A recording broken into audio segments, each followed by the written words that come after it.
Shariatda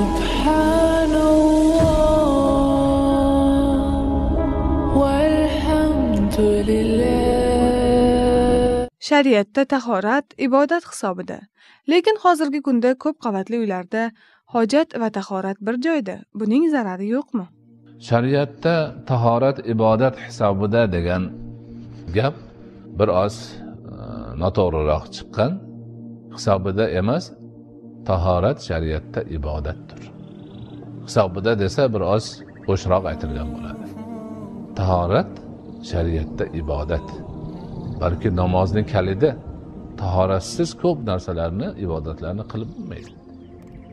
Ana endi hozirgi kundagi ko'p qavatli uylarda tahoratxona deb atayotganimiz, hojatxona deb atayotgan narsamiz bilan qo'l yuzni yuvadigan, tahorat qiladigan joy bitta bo'lib qolganligi savol tarzida kelyapti. Albatta bu kabi uylarni qurish, ana shu kabi hojatxonalarni tashkil qilish musulmon bo'lmagan xalqlar tomonidan ixtiro qilingan, amalga oshirilgan va joriy qilinganligi oqibatida mana shu holat yuzaga kelgan. Musulmonlarni mana shu narsaga e'tibor bermaganligi, buni o'ylab ko'rmaganligi, mana shu narsani avvalgidek shariatga muvofiq bo'lishini, mana shunga o'xshash savollarni chiqmasligini o'ylamaganliklari oqibatida mana shu narsa vujudga kelgan. Endi nima bo'lsa ham vujudga keldi, tarqaldi. Musulmon olamida ham mana shu narsaga giriftor bo'lindi. Endi mana savol chiqyaptiki, bunaqa narsa zararli emasmi? Odatda ana shu hojatxonani o'zida turlik demak chiqindi, iflos, axlatlar bo'lishligi ma'nosida Allohni ismini tilga olish, duolar qilish mumkin bo'lmay qoladi.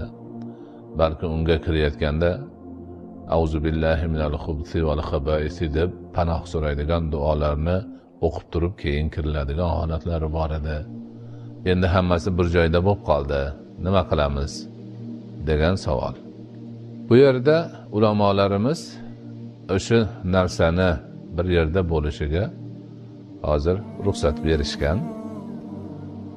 Chunki qadimgi tahoratxonalardan farqli o'laroq hozirgilarda demak axlat to'planib qolmaydi, balki hammasi o'z vaqtida suv bilan oqizib yuboriladi. Deyarli tahoratxonaning ichida axlat turib qolish imkoni ham yo'q. Ana shu ma'noda ba'zi bir kishilar odatdagidek duolarni o'qib, ba'zi bir hadis yoki oyatlarda kelgan so'zlarni o'sha yerda ham aytaversak, takrorlaversak bo'ladimi, yo'qmi degan savollarni ham berishadi.